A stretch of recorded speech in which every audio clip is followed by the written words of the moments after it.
ชีวิตของแต่ละคนของมนุษย์โลกเป็นมนุษย์สังคมเป็นการอยู่ด้วยกันโดยสังคมจะต้องมีทั้งคนดีและคนพาลแต่ว่าขึ้นอยู่กับเฮาเลือกคบถ้าเฮาคบคนดีก็จะพาเฮาไปในทางที่เจริญรุ่งเรืองหรือว่าจะเป็นหน้าที่การงานหรือว่าการใช้ชีวิตก็จะพาเฮาไปแต่ทำแต่สิ่งที่เป็นบุญเป็นกุศลถ้าเฮาไปคบคนพาลนี่จะพาเฮาจมลงก็คือไม่ว่าจะเป็นหน้าที่การงานนะสิแรกๆก็อาจจะดี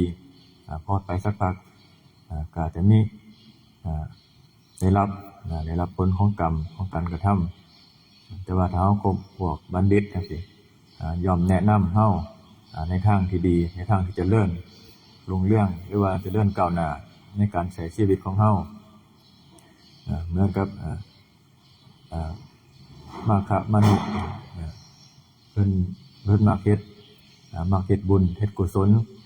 ว่าสิมักสร้างถนนหนทางแรกๆเพิ่นเห็นคนยืนในที่นึงเห็นว่ามันหก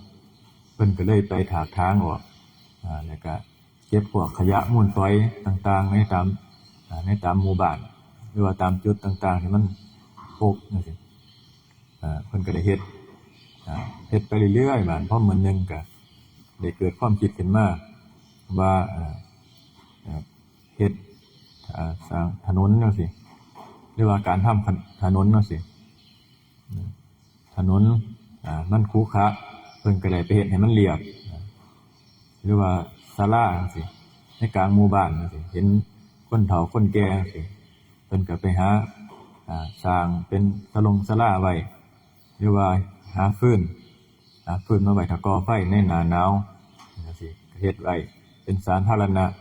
เป็นการทำเป็นบุญไปในโตอันนี้เพิ่นเฮ็ดไว้พอมันเฮ็ดอยู่จังซี่ไปเรื่อยๆก็มีคนถามเป็นหยังเห็นเขาไปตะปาเขาไปป่าแล้วนี่มาแลงจังออกมาจังซี่เพิ่นก็ว่าเพิ่นไปทำบุญ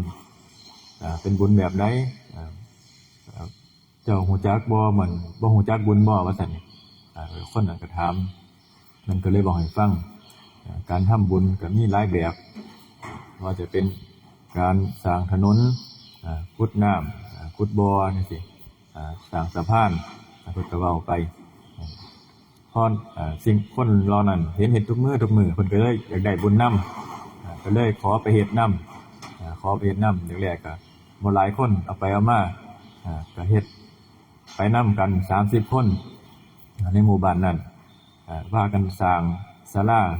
หรือว่าหม้องใดนำทางที่มันคับแคบนะครับหรือว่าทางที่มันขรุขระเพิ่นก็พากันไปทำให้มันเรียบทำให้มันเรียบเพื่อการไปมาสะดวกนี่คือกัน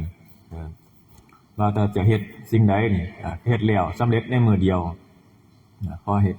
ฮ็ดไปเรื่อยๆก็มีผู้ใหญ่บ้านเป็นผู้ใหญ่บ้านในบ้านนั้นในกลุ่มนั้นเกิดสงสัยขึ้นมาว่าซุ่มนี้เฮ็ดหยังบ่ทำการทำงานหยังจากเคยกินเหล้ากินยาสิสูบยาในน้ำหมู่บ้านเป็นหยังคือบ่มากินเหล้าอีกแล้วเพิ่นก็เลยสงสัยเพราะว่าผู้ใหญ่บ้านนี่เป็นคนขาย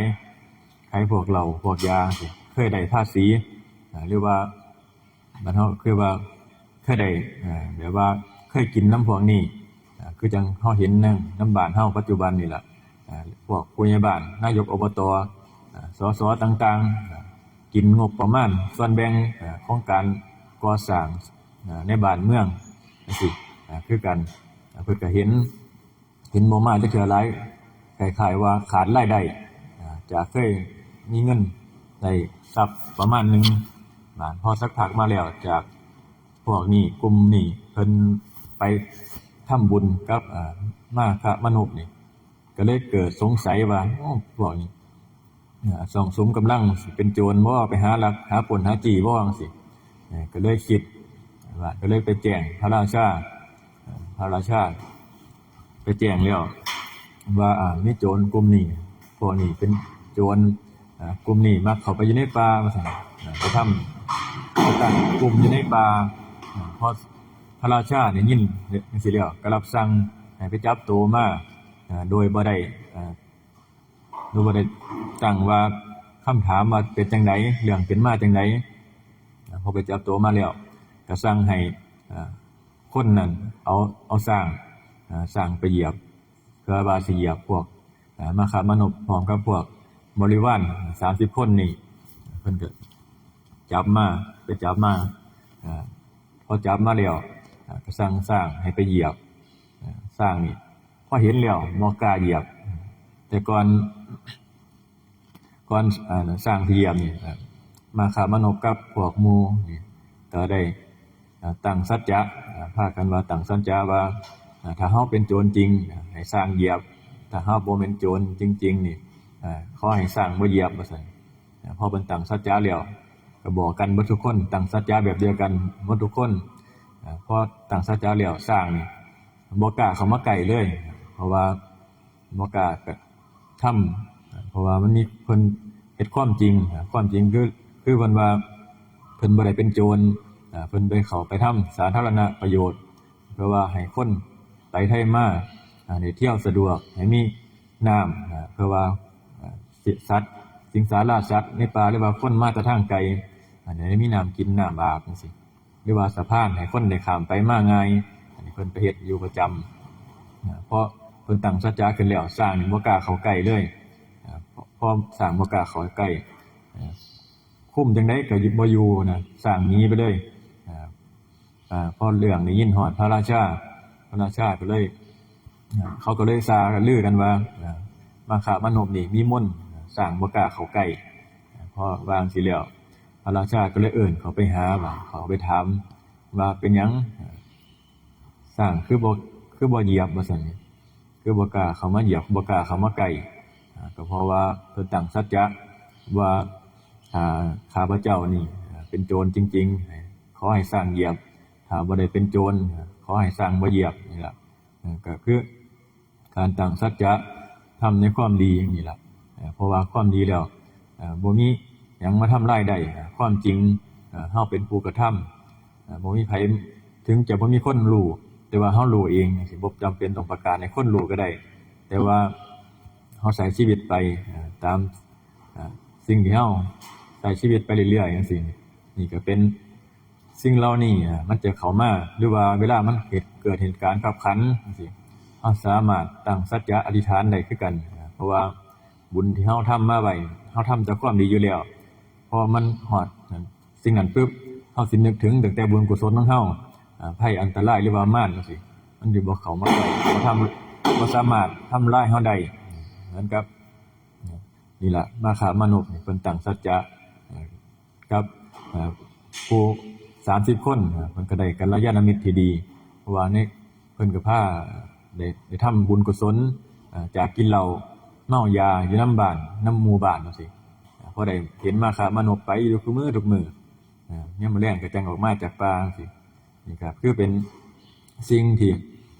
กัลยาณมิตรจากที่เป็นคนกินเหล้าเมายาสามารถเฮ็ดให้เลิกกินเหล้าไปได้พอสุดท้ายแล้วพระราชาถามจังซี่เพิ่นก็รู้เหตุผลเพิ่นก็เลยปลดพยาบาลนั้นออกเลยปลดพยาบาลนั้นออกให้ไปเป็นชาวบ้านปกติก็เลยแต่งตั้งให้มาฆามนพนี่เป็นพยาบาลแทนปกครองหมู่บ้านนั้นอันนี้ก็คือสัจจะการทำความดีบ่เสียไปไสสอนมันสิพอสักมื้อนึงมันสิเป็นกำลังช่วยหนุนเฮาบ่ว่าจะเป็นหน้าที่การงานที่เหมือนกับคนที่มีหน้าที่การงานที่ดีหรือว่ามีงานที่ดีจังซี่หรือว่าร่ำรวยขึ้นมาก็เพราะว่าบุญกุศลที่ทำไว้ในการก่อนพอมันถึงเวลามันก็จะให้ผลเพื่อว่าให้เฮานี่ประสบความสำเร็จในหน้าที่การงานให้เฮาเฮ็ดให้เฮามีความสุขในปัจจุบันทั้งโลกนี้และโลกหน้าเพราะว่าบุญนี่ติดเฮาไปตลอดถึงจะบ่มีไผเห็นนำเฮาถึงจะบ่มีไผรู้แต่ว่ามันรู้อยู่ในจิตในใจของเฮาความดีบ่เสียไปไสนี่ล่ะก็คือที่เพิ่นว่า กัลยาณมิตรคือกันถ้าเฮา